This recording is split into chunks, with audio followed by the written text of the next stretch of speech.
Okay, well, welcome everybody. Thank you very much for joining us. Really apologize for the delay there. In just a moment, Deputy Secretary of Defense Kathleen Hicks is going to join us to discuss the state of AI in the Department of Defense. This briefing builds on President Biden and Vice President Harris's announcements earlier this week on the safe, secure, and trustworthy development and use of artificial intelligence. Deputy Secretary is going to begin with some remarks to lay out the landscape of artificial intelligence use within the DoD, and then she'll take a few questions. And immediately following her briefing, Brigadier General Pat Ryder will step to the podium to brief news of the day and answer current events questions in line with our normal schedule. And time is tight, so I'll stop here and introduce the 35th Deputy Secretary of Defense, Kathleen Hicks.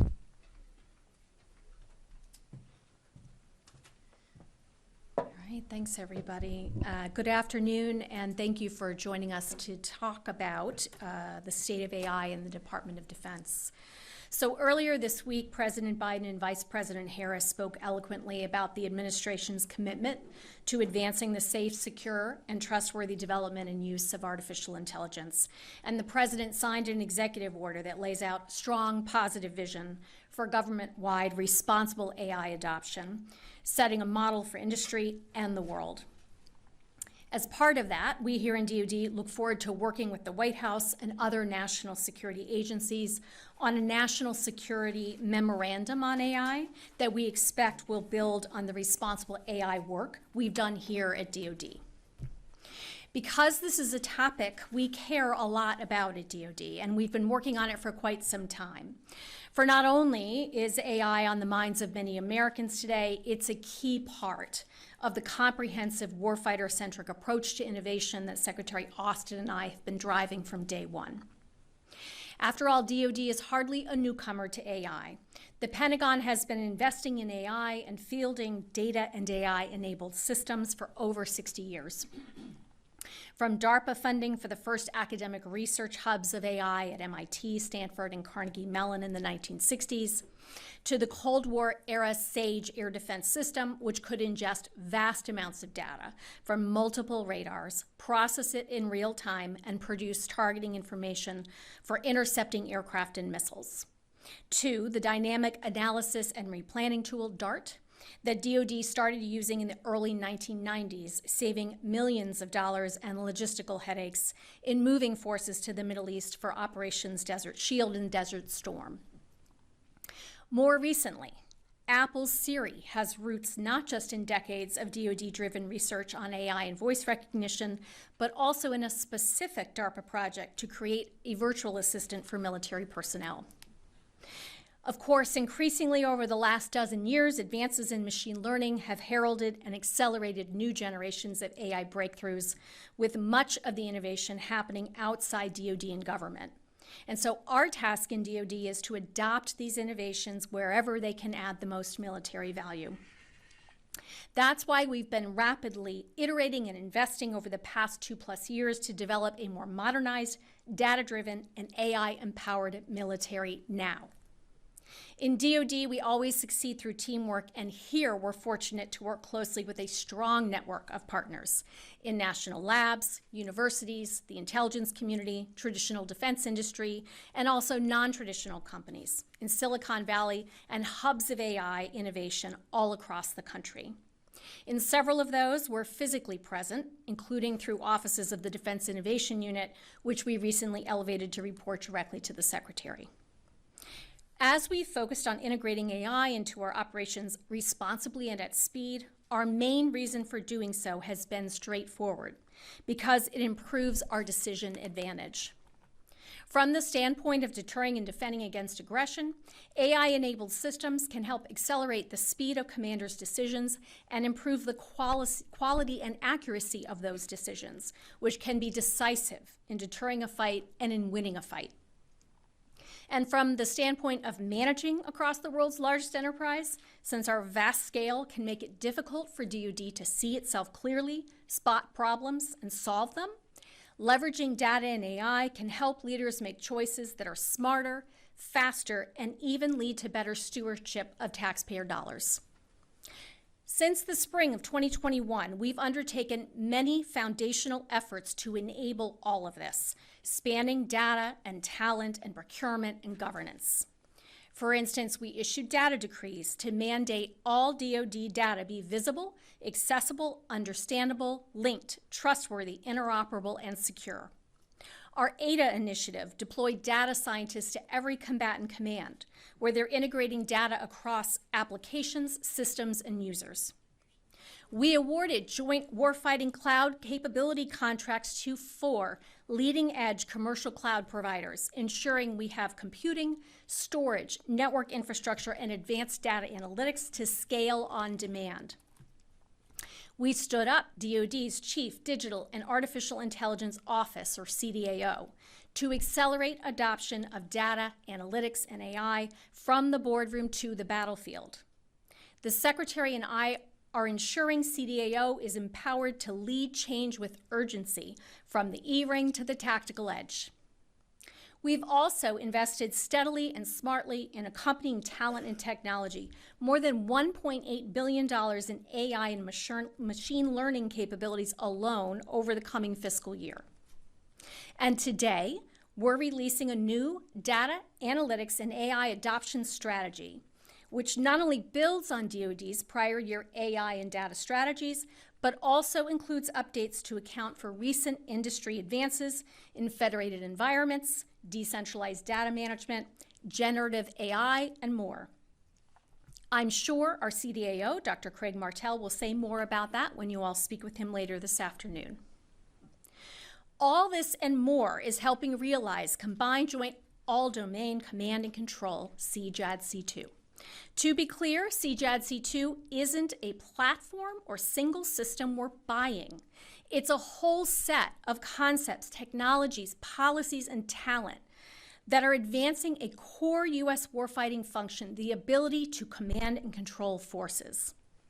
So we're integrating sensors and fusing data across every domain while leveraging cutting-edge decision support tools to enable high op-tempo operations. It's making us even better than we already are at joint operations and combat integration. CJADC2 is not some futuristic dream. Based on multiple global information dominance experiments, work in the combatant commands like INDOPACOM and CENTCOM, as well as work in the military services, it's clear these investments are rapidly yielding returns. That's the beauty of what software can do for hard power. Delivery doesn't take several years or a decade. Our investments in data, AI, and compute are empowering warfighters in the here and now, in a matter of months, weeks, and even days. We've worked tirelessly for over a decade to be a global leader in the fast and responsible development and use of AI technologies in the military sphere, creating policies appropriate for their specific use. Safety is critical because unsafe systems are ineffective systems. The Pentagon first issued a responsible use policy for autonomous systems in 2012. And we've maintained our commitments since, as technology has evolved, adopting and affirming ethical principles for using AI, issuing a new strategy and implementation pathway last year focused on responsible use of AI technologies, and updating that original 2012 directive earlier this year to ensure we remain the global leader of not just development and deployment, but also safety. As I said before, our policy for autonomy in weapons systems is clear and well established. There is always a human responsible for the use of force, full stop. Because even as we are swiftly embedding AI in many aspects of our mission, from battle space awareness, cyber and reconnaissance, to logistics, force support, and other back office functions, we are mindful of AI's potential dangers and determined to avoid them. Unlike some of our strategic competitors, we don't use AI to censor, constrain, repress, or disempower people. By putting our values first and playing to our strengths, the greatest of which is our people, we've taken a responsible approach to AI that will ensure America continues to come out ahead. Meanwhile, as commercial tech companies and others continue to push forward the frontiers of AI, we're making sure we stay at the cutting edge with foresight, responsibility, and a deep understanding of the broader implications for our nation. For instance, mindful of the potential risks and benefits offered by large language models and other generative AI tools, we stood up Task Force Lima to ensure DoD responsibly adopts, implements, and secures these technologies. Candidly, most commercially available systems enabled by large language models aren't yet technically mature enough to comply with our ethical AI principles, which is required for responsible operational use. But we have found over 180 instances where such generative AI tools could add value for us with oversight, like helping to debug and develop software faster, speeding analysis of battle damage assessments, and verifiably summarizing text from both open source and classified data sets. Not all of these use cases are notional. Some DoD components started exploring generative AI tools before ChatGPT and similar products captured the world's attention. A few even made their own models, isolating foundational models, fine-tuning them for specific tasks with clean, reliable, secure DoD data, and taking the time to further test and refine the tools. While we have much more evaluating to do, it's possible some might make fewer factual errors than publicly available tools, in part because with effort, they can be designed to cite their sources clearly and proactively. Although it would be premature to call most of them operational, it's true that some are actively being experimented with and even used as part of people's regular workflows. Of course, with appropriate human supervision and judgment, not just to validate, but also to continue improving them. We are confident in the alignment of our innovation goals with our responsible AI principles. Our country's vibrant innovation ecosystem is second to none, precisely because it's powered by a free and open society committed to responsible use values and ideals. We are world leaders in the promotion of the responsible use of AI and autonomy with our allies and partners. One example is the political declaration that we launched back in February and that Vice President Harris highlighted in London this week, which creates strong norms for responsible behavior. As the Vice President noted, over 30 countries have endorsed the declaration, ranging from members of the G7 to countries in the Global South. Another example is our AI Partnership for Defense, where we work with allies and partners to talk through how we can turn our commitments to responsible AI into reality. Those common values are a big reason why America and the U.S. military have many capable allies and partners around the world, and why growing numbers of world-leading commercial tech innovators want to work with us. Our strategic competitors can't say that, and we are better off for it. Those nations take a different approach. It's deeply concerning, for instance, to see some countries using generative AI for disinformation campaigns against America, as has been reported by tech companies and the press.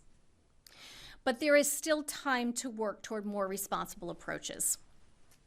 For example, in the 2022 Nuclear Posture Review, the United States made clear that in all cases, we will maintain a human in the loop for all actions critical to informing and executing decisions by the President to initiate or terminate nuclear weapons.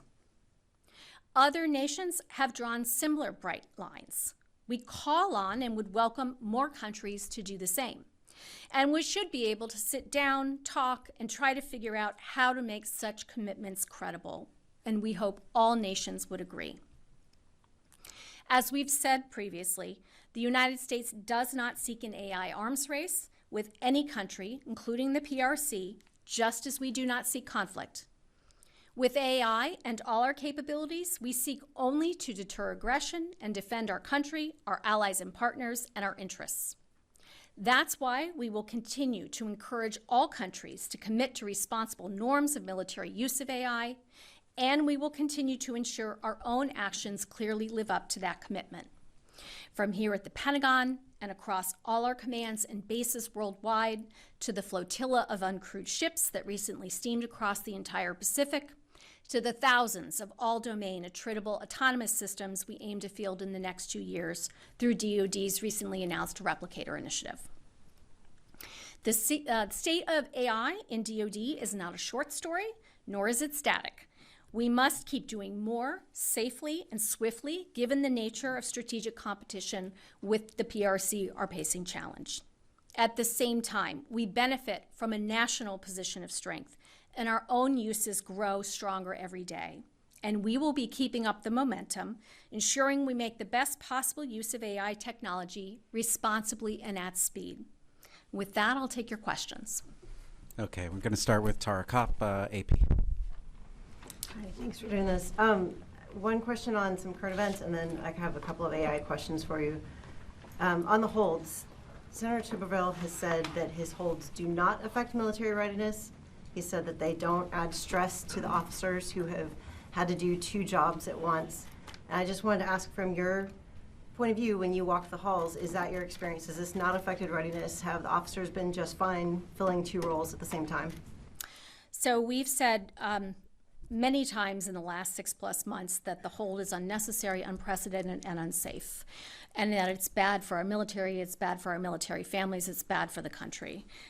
We have seen tragic effects of that stress, but in a day-to-day sense, we've also seen the stress at the individual human level. And I think that's been well communicated on Capitol Hill. We're pleased to see today Admiral Franchetti and General Alvin having already been confirmed. We understand General Mahoney will be confirmed, we very much hope, by the end of the day. But even then, you have 370, I think is the number, officers who've dedicated their lives to service to the nation. It's wrong, and it is unsafe, and it is absolutely hurting readiness. Just a quick follow-up, and then the AI. Just when you say you've seen the tragic effects, do you think that this added stress and workload may have contributed to General Smith's illness? Yeah, I'm not going to comment on my personal views on that. I will only say that General Smith has indicated that, he's trying to work 2 jobs, that he's working from 6 a.m. to 11 at night. I think it speaks for itself. Thank you. And then a few on AI. You touched on this in your remarks, but for the international norms for responsible use, are there red lines for which the member countries that want to sign on will and will not use AI for? I'm not sure how to answer that. I think what I would say is the United States position of making sure that there's always a human that's in control is vital for kinetic effects, and we're going to stand by that. That's where we're coming from, and we think that we have a lot of nations to join us with this. We would invite all nations to join that. Okay, and then 2 on the Replicator. Can you give us a ballpark cost of what it will cost to fulfill Replicator? Did you want to ask the second? And I'll do them together. And then is it mostly going to be UAVs? Is it sea drones? What's kind of the product? Sure. So cost is the wrong way to think about it. I'm sure when all is said and done, we would be able to retrospectively tell you everything that goes through Replicator, kind of what the value is, much as I talked about the $1.8 billion value, for instance, of our AI and machine learning programs. But the reality is Replicator is removing kinks in the hose of the system that is innovation in DoD. There are a multitude of programs that already exist in the department that need help to get from where they are to delivery at scale. That is where Replicator is focused. So again, I think we could be able to go back and retrospectively capture the cost of that. But I think it's the wrong way to think about the program. It's not a program. It's a process for improving our ability to scale. So as to the types of systems, as I've said before, what I will say at this point is we are looking across multiple domains. We are seeing systems that fit that definition I just gave you, which is, on the delivery pathway, but facing some challenges delivering at scale in all of the domains. And that's what we're going to be focused on. Okay, thank you. Next, we'll go to Brandy Vincent from FedScoop. Thanks, Eric, and thank you for doing this. 2 lines of questions for you. First, top tech experts have warned that DoD must be AI ready by 2025. What does that really mean to you, and what will it take for the department to meet that aim? Can you speak to any tangible actions in this new strategy from the CDAO that will really ensure that the U.S. military reaches near-term AI readiness goals? Sure. I think the number one thing I would say we need is on-time appropriations and predictable resourcing to the plans that we've already put out. Our 2024 budget request has this really healthy, focused investment on AI, for example. I think that's a major plus up once we can get those appropriations to getting to those goals. But absent any predictability in our funding stream, it's very difficult for us to be able to project with accuracy what we can and will deliver. What I can tell you is we are making strides every single day. And our experimental approach, the strategy you'll hear from Craig later today, really building out that iterative learning as we go and improving as we go is great. And I think that's a key piece of how we get there. The other key piece, as I mentioned in my remarks, is the partnerships. We have leading edge companies, researchers ready and willing to work with the United States. They see the value proposition. They see the challenges that authoritarian states are putting forward with their approach to AI, and they want to work with us. That's really what's going to help propel us as well. And then can you speak to how the CDAO and DoD has been advising and supporting Ukraine's experimentation and application of AI in this conflict? Is the team at CDAO providing algorithms or other capabilities to Ukraine? Sure. What I would say is CDAO is part of our whole team effort here in the department to provide assistance and support to Ukrainian partners. So they are part of the team. I think what we've seen play out in Ukraine is instructive for where the department in general is going, which you've got to have really good quality data, and then you got to take that decision quality data and move it to the either operator or logistician decision maker, and that's what we're doing here at DoD. Thank you. Tony Capaccio, Bloomberg. Hi, Replicator, can you segue Replicator and AI? Where does AI fit into the program? You're envisioning masses of thousands of autonomous, attritable kamikaze drones, basically. Where would AI fit in?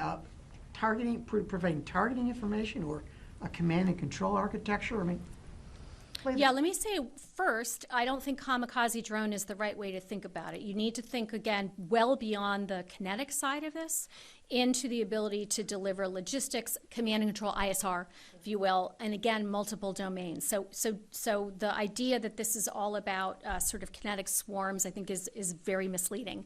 But I do think back to my example on Ukraine, again, and everything that we're already doing today in DoD, it is really in the command and control, the ability to take information, fuse it together, whatever the purpose of it is, and use that to create decision advantage.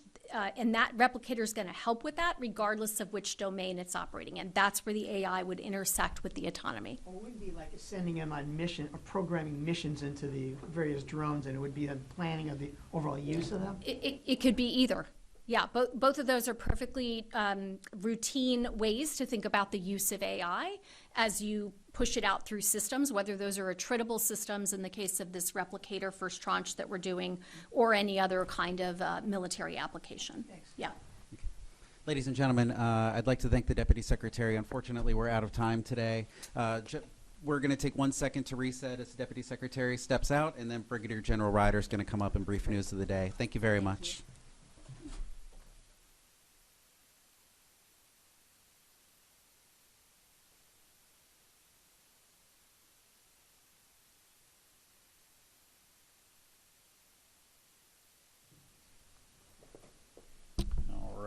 Good afternoon, everyone.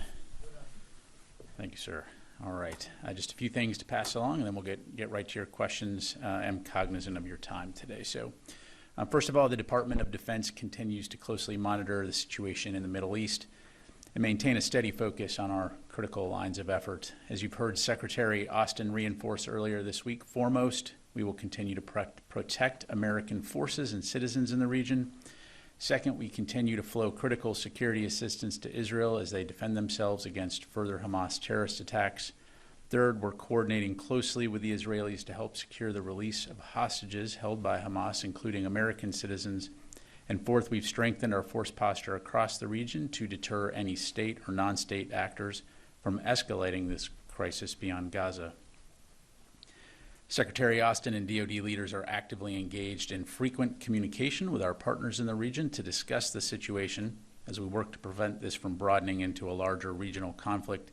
And in those discussions, the Secretary has also reaffirmed the U.S. emphasis on the protection of civilians and unfettered access for the delivery of humanitarian aid for civilians in Gaza. Separately, next week, Secretary Austin will travel to India, the Republic of Korea, and Indonesia for several important engagements to further bolster our strong relationships in the Indo-Pacific region. The Secretary and India's Defense Minister will participate in the 5th 2+2 ministerial dialogue alongside Secretary of State Blinken and India's Minister of External Affairs. Secretary Austin will then travel to the ROK for meetings with the ROK Minister of National Defense, which include the 55th Annual Security Consultative Meeting and the inaugural ROK United Nations Command Member States Defense Ministerial Meeting. Finally, Secretary Austin will participate in the 10th ASEAN Defense Ministers Meeting Plus, or ADMM Plus, in Jakarta, Indonesia. This will be the Secretary's 4th trip to the Indo-Pacific region this year and his 9th since becoming Secretary of Defense. The trip comes as the United States, along with U.S. allies and partners across the Indo-Pacific, continues to deliver historic momentum toward a shared regional vision for peace, stability, and prosperity. Finally, I know there has been some interest in whether Secretary Austin has had the opportunity to meet with the new Speaker of the House yet. As an update, both Secretary Austin and Chairman of the Joint Chiefs of Staff, General Brown, had a chance to meet with Speaker Johnson yesterday. As always, the Secretary and the Department look forward to working closely with the Speaker and the Congress to ensure that the U.S. military has what it needs to carry out our important mission of defending our nation. And with that, I'd be happy to take your questions. Go to AP Tarakap. Thanks, General Ryder. So we've begun to see both from President Biden and from some members of Congress that there is interest in a ceasefire or a pause in operations in Gaza to allow some humanitarian aid to get through. Does the Secretary think that a ceasefire or a pause would also be beneficial at this point, and is he communicating that to his Israeli counterparts? Yeah, so a couple things there. As it relates to a ceasefire, I think you've heard the White House speak to this as well. We do not support a ceasefire, and that gives time for Hamas to regroup, which is something that, again, would put Israeli citizens and others in danger. You have heard, however, the President say that the U.S. government does support humanitarian pauses to enable humanitarian aid to get in, for hostages to get out, as well as other citizens. So in the Secretary's discussion with his counterparts, as I mentioned at the top, the discussion of ensuring that Palestinian civilians, Gazans, innocent civilians in Gaza are able to get humanitarian assistance, whether that be water, fuel, medical aid, that continues to be something that we continue to emphasize regularly. So the Secretary is advocating for potentially a humanitarian pause, as the White House has suggested. So again, I'd refer you to the White House to talk broadly. The DoD focus, again, our focus is on the things that I highlighted at the top, which is deterring a broader conflict, ensuring force protection, and also ensuring that Israel has what it needs to defend itself. Thank you very much. Idris. Two quick questions. Firstly, on the, I think it was last week, the intercepts by the Carney of the missiles from Yemen. Now that you've had some time to study it, do you definitively believe that the missiles were heading to Israel and the U.S., that the warship was not a target? Again, we know that the Houthis have the ability, by virtue of the missiles that they're employing, to range targets in Israel. As it relates to the USS Carney, again, what we know is that those missiles were in the vicinity of the Carney, and so they took appropriate action to take those missiles down. But the broader point here is, again, we know that they have this capability, the missiles that can reach targets in Israel, and as you saw earlier this week, Israel did take one of those missiles down. But as it relates to Israeli missile defense and air defense, I'd refer you to them to talk about that. Yeah, I don't have that information to pass along. And then just sort of a simple question. Do you believe Israel's response so far has been proportionate? Look, I'm not going to speak about Israel's operations. You've heard us say that we continue to talk with them about the importance of applying the laws of war, which includes proportionality, which includes taking into account civilians on the ground. But you've also heard us talk about the challenging situation that they're in as it relates to Hamas and their extensive network of command and control, operational nodes, rockets, and oh, by the way, tunnels deeply embedded underneath Gaza, all wrapped around innocent civilians. And so, again, I don't think any of us can question the complexity of the urban warfare that is taking place in Gaza, but we will continue, and we do expect our Israeli partners to abide by and take into account the laws of war as they conduct their operations. Let me move over here to Will. Two questions. First, in terms of U.S. end-use monitoring of military supplies or aid supplied to Israel, have there been any instances of concern or that raise concerns on the U.S. side in terms of civilian casualties? And second, can we just get an update on the number of attacks on U.S. forces in the region? Sure. So whenever we provide military assistance to partners, including Israel, we do make clear that support must be used consistent with international law to include the law of war and obligations related to protecting civilians. So that is standard with any partner that we provide. And again, this is part of the conversation that we continue to have with our Israeli partners, recognizing that they do have an inherent right and a duty to protect their citizens.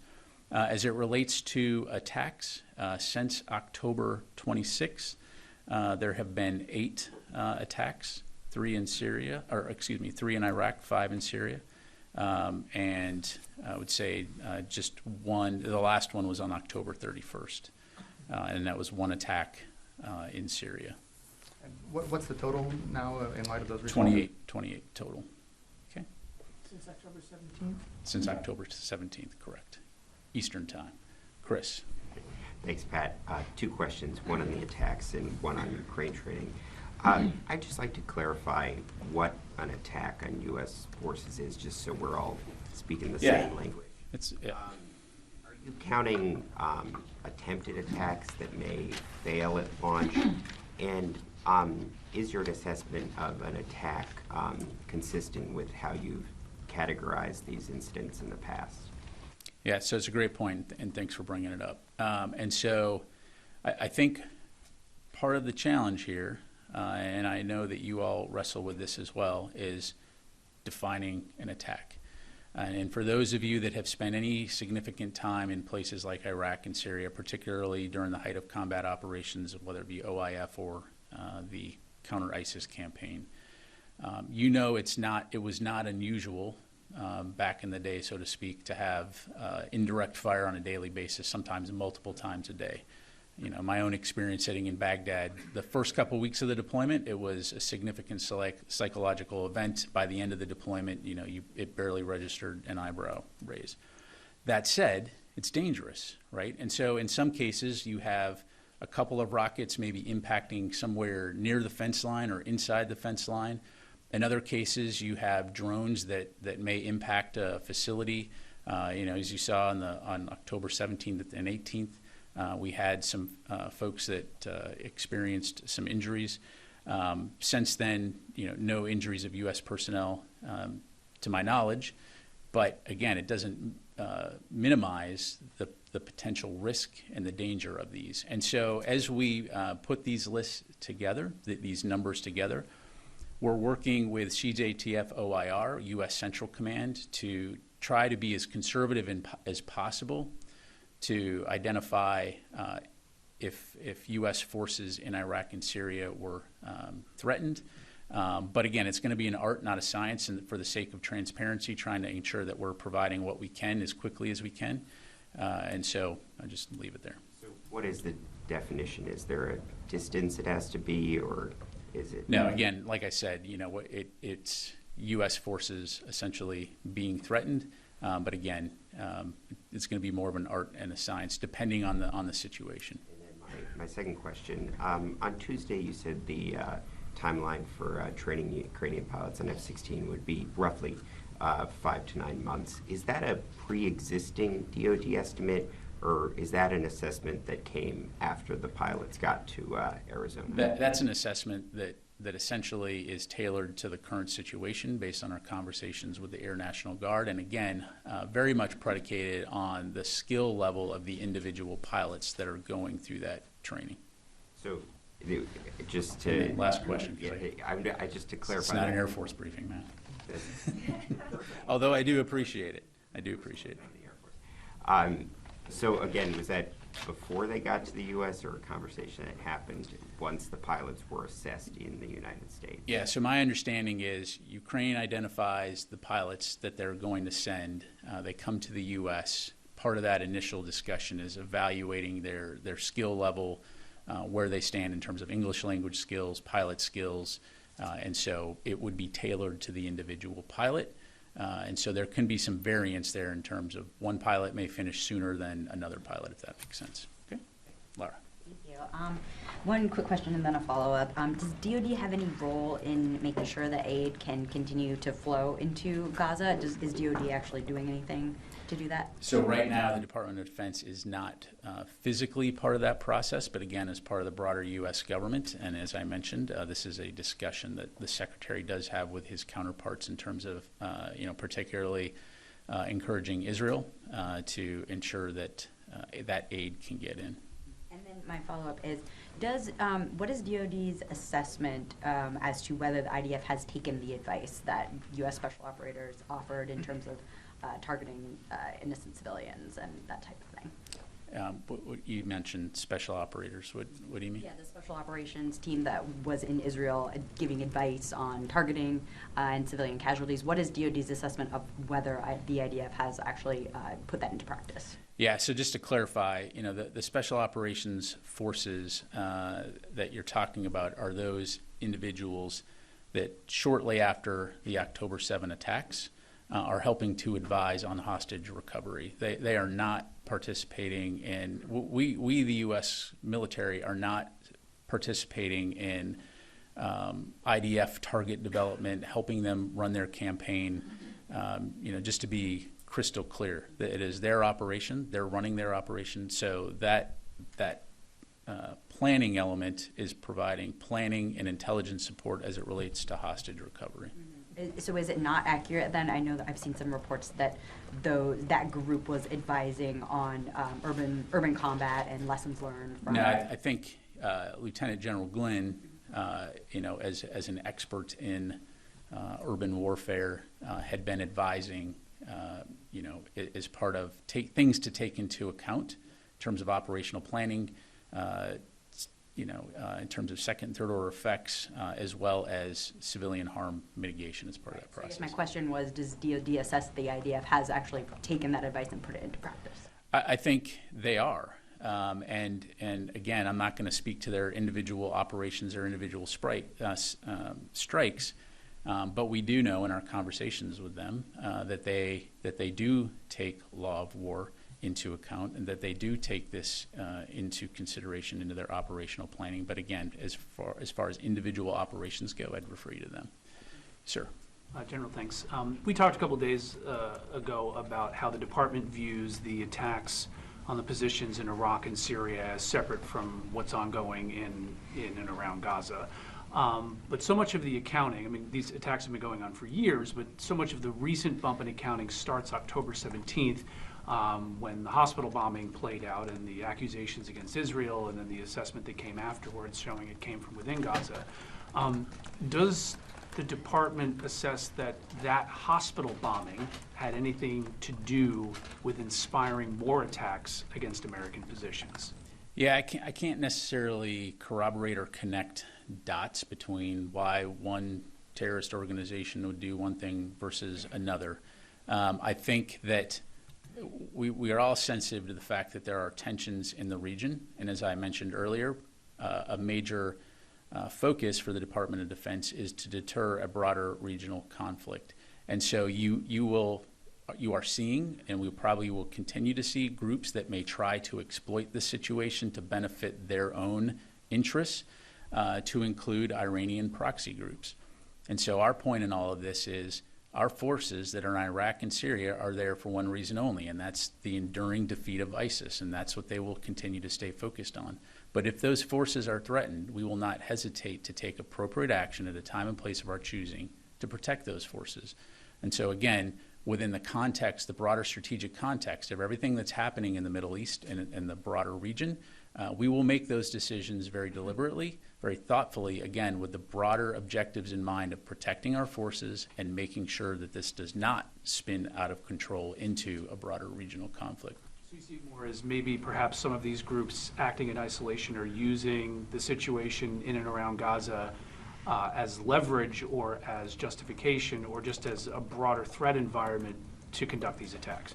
That's correct. And we've known for a long time that one of Iran's broader strategic goals is, forcing the United States out of the region. And they've employed these proxy groups through multiple means in the past to do this, right? So they want us out of Iraq, they want us out of Syria because it doesn't suit their interests, and we're still there. And oh, by the way, we're there at the invitation of the government of Iraq to help their security forces.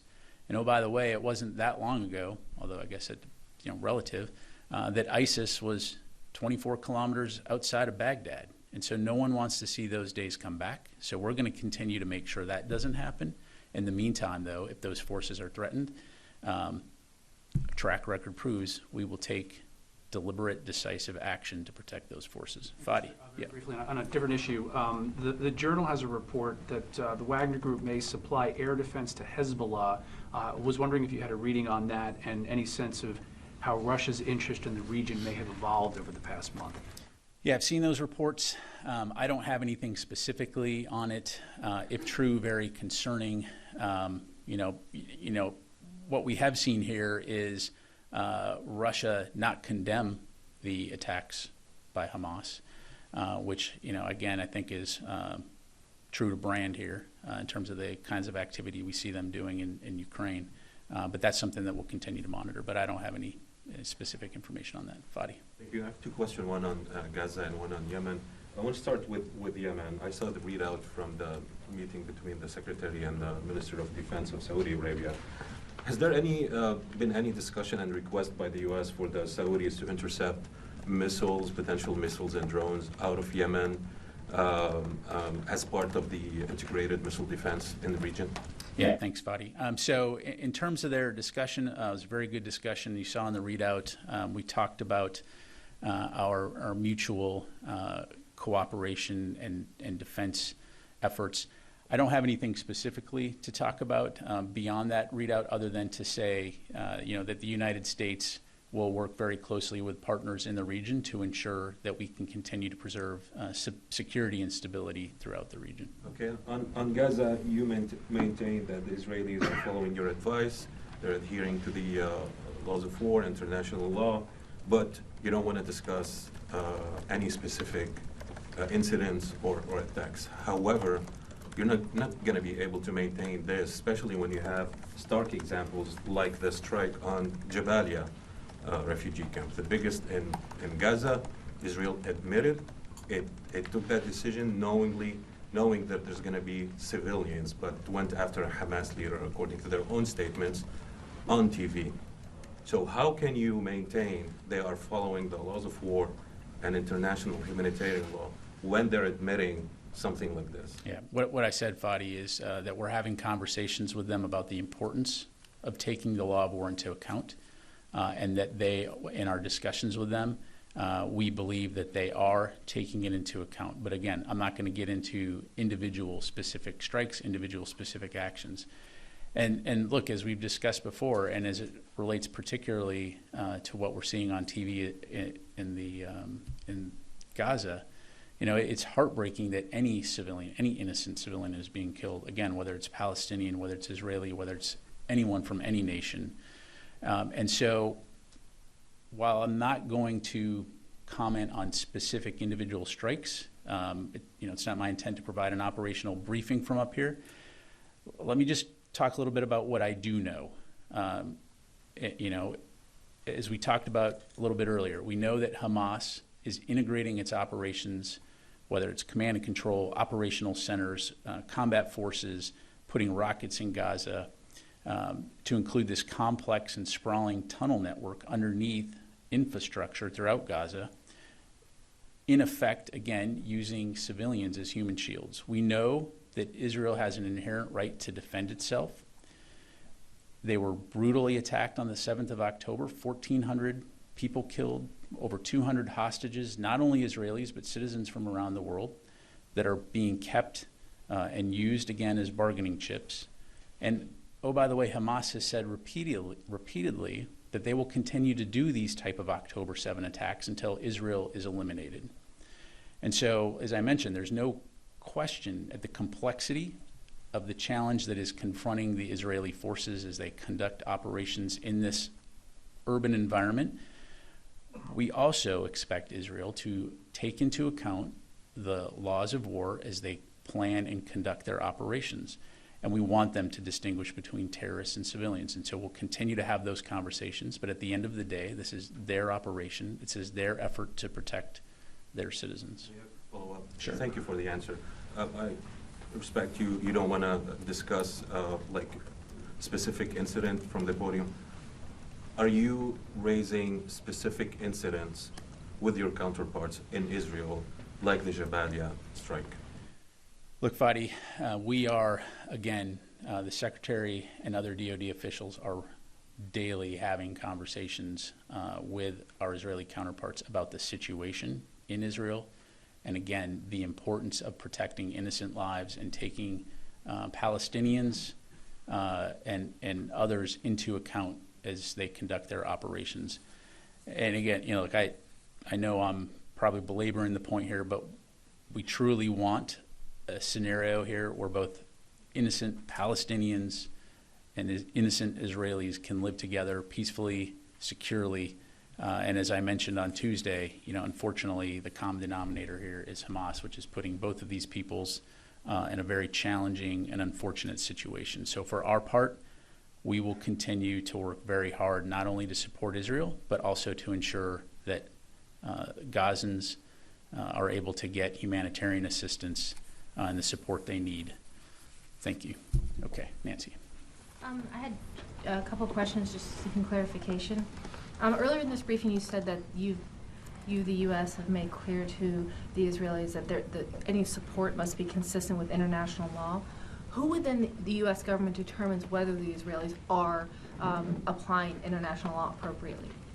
Yeah. So Nancy, I'm not a lawyer.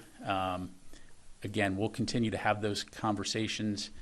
I'm not in a position right now to talk about individual actions, activities, or assess and provide a play-by-play assessment of Israeli operations. Again, we are where we are at this point in time, and I'll just leave it at that. No, I appreciate that. I'm not looking for incident by incident. I'm looking for bureaucratically, how do those assessments happen? Is there a way to consider taking that question so that we can understand the process by which the U.S. makes its determinations? In terms of which aspect? The U.S., if I heard you correctly, U.S. support is with the expectation that the Israelis abide by the international law rules around the conduct of war.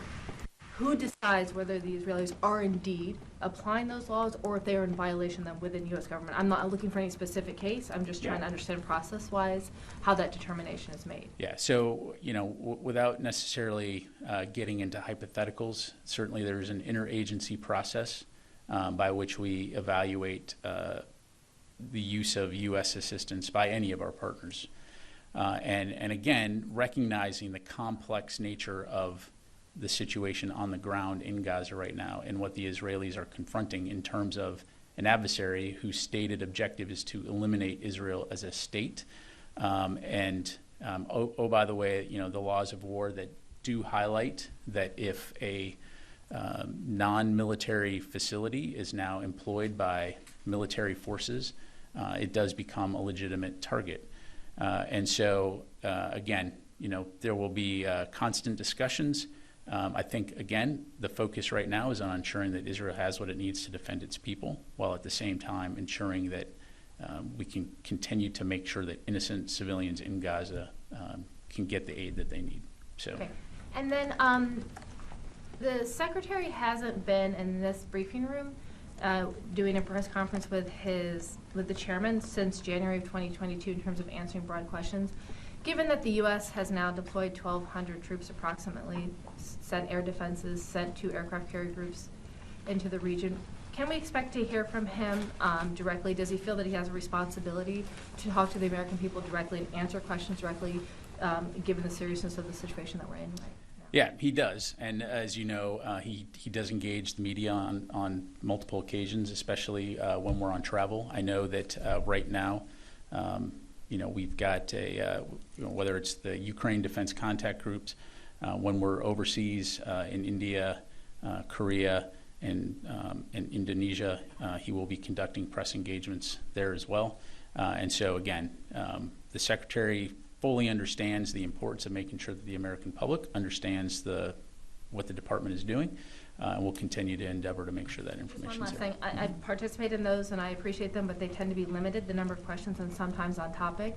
And almost 2 years is pretty long period for Secretary of Defense and the chairman to not come to this room and answer questions on a wide variety of topics more than a handful of the times. I would just make the plea that given the news events, the level of U.S. involvement, that he treat this as an opportunity to engage with the press. Yeah, thanks for that, Nancy. Appreciate it. Warren? I was wondering if you could say, broadly speaking, does the U.S. think Israel has been effective in targeting Hamas in Gaza? And does the U.S. believe the campaign has significantly degraded Hamas? Yeah, thanks, Warren. So it'd really be inappropriate for me to provide a battle damage assessment from the podium. This is an Israeli operation. I'd refer you to them to talk about that. And again, we know that they have a tough task at hand, which is fighting an enemy that has sworn to defeat them and destroy the state of Israel.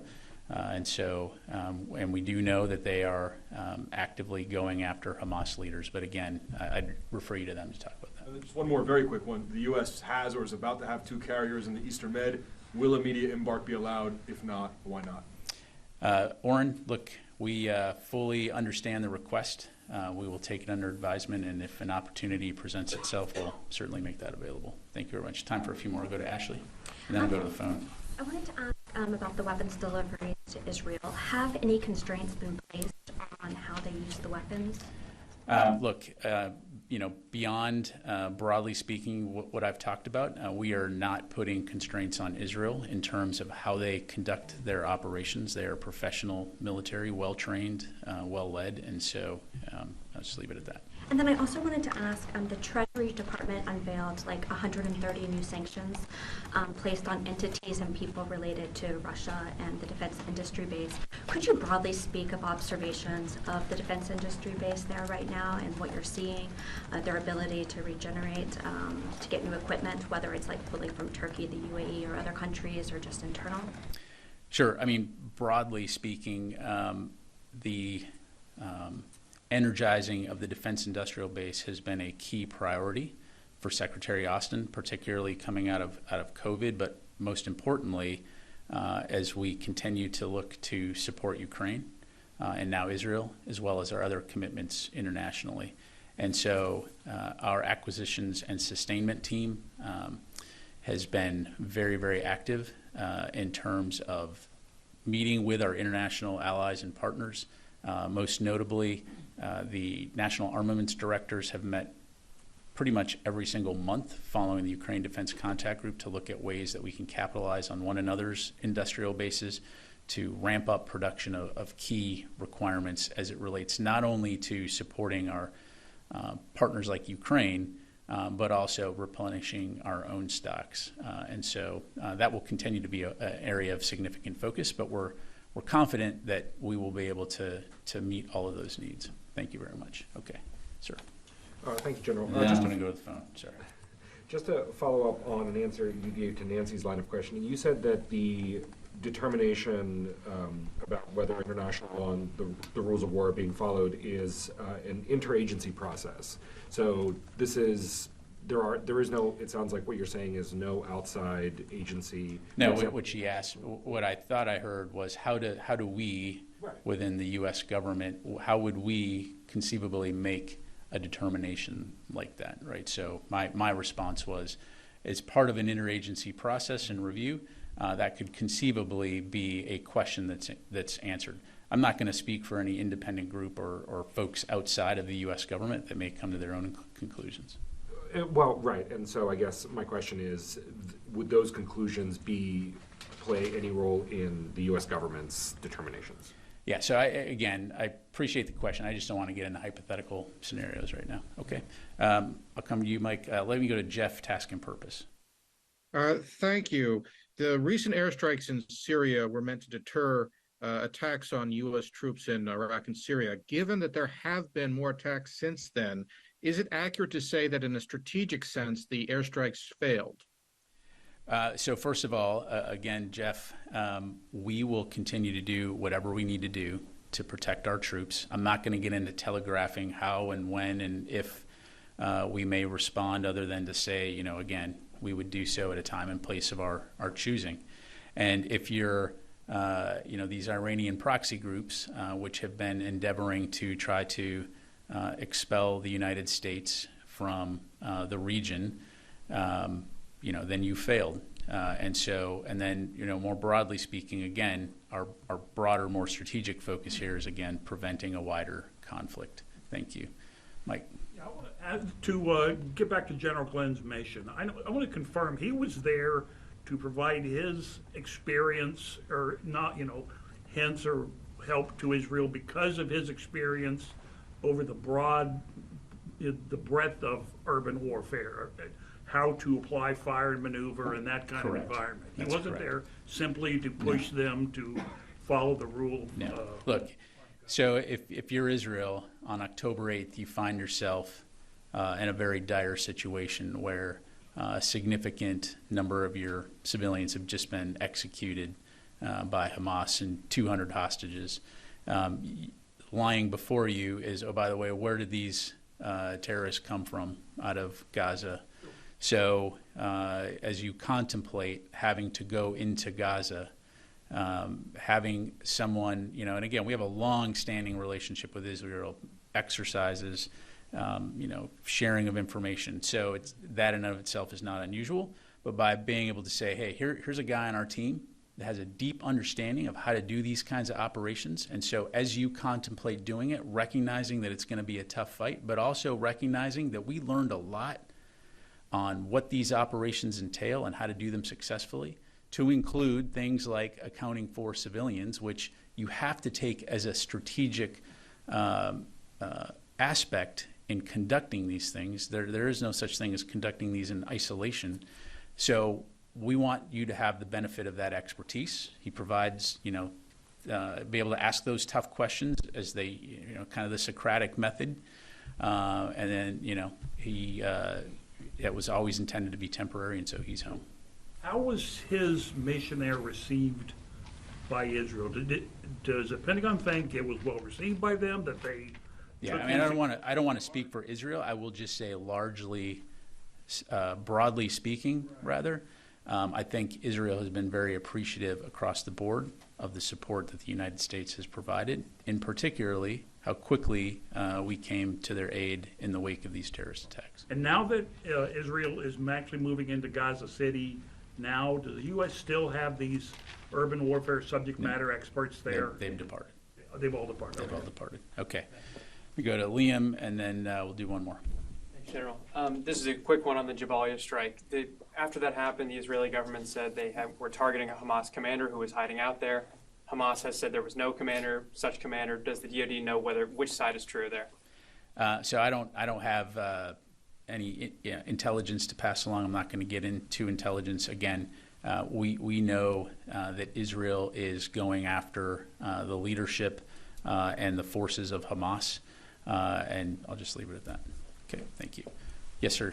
And I'll come to you, Tony, and then you'll be the last question. Thank you, sir. Two questions, please. One, as far as Secretary of Defense and Secretary of State's visit to India is concerned, and as far as AI, when Prime Minister Modi was here in the White House in June, President Biden and Prime Minister Modi both discussed AI in a detailed, even a T-shirt was presented to Prime Minister Modi by President Biden.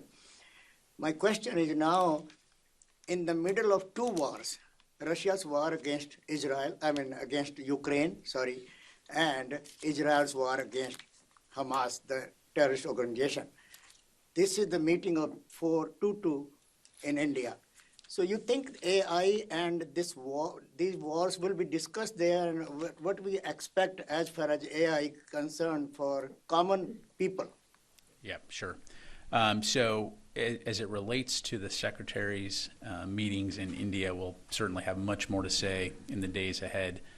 Broadly speaking, it will be focused on looking and exploring areas where our two countries can continue to work together to further bolster security in the region and capitalize on the unique aspects that both of our nations can bring together toward that end, and ensuring a free and open Indo-Pacific. As it relates to AI, I don't have anything to pass along, but again, much more to follow. Another question is, thank you. Indian American community is protesting that Qatar, who has no human rights, no freedom of press and all that, they have falsely accused without any charges or without any hearings 8 veteran Indian Navy people and straight to death penalties because of India's support for Israel and condemning Hamas. And what do you think about this no rule of law? And these are 8 veteran Navy Indian officials. Yeah, no, I appreciate the question. It'd really be inappropriate for me to get into the domestic affairs in India, so I'd refer you to the government of India. All right, last question, Tony. You announced 300 additional U.S. troops going to the region. Are any other prepare to deploy orders being converted to deploy orders? Yeah, I don't have anything new to announce in regards to deployments at this time. So. Israel-Hamas supplemental question. Buried in the $108 billion supplemental is $3.4 billion for the U.S. industrial base, submarine industrial base tied to AUKUS. There is a submarine industrial base report that the Pentagon will not give to members of Congress. They've classified it or whatever, CUI'd it or whatever. Do you have anything on why they can't, DOD cannot give the report to Congress and release an unclassified summary, given you're asking for $3.4 billion for the U.S. industrial base? Yeah. Thanks, Tony. I don't have any information on that. We'll take that question and we'll get back to you. In terms of why it's either secret or CUI'd, what plans do you have to send it up to the Hill and disseminate it publicly, given the amount of money you're asking for? Okay. Yeah, I just don't know, so we'll take that. All right. Thank you very much, everyone. Appreciate it.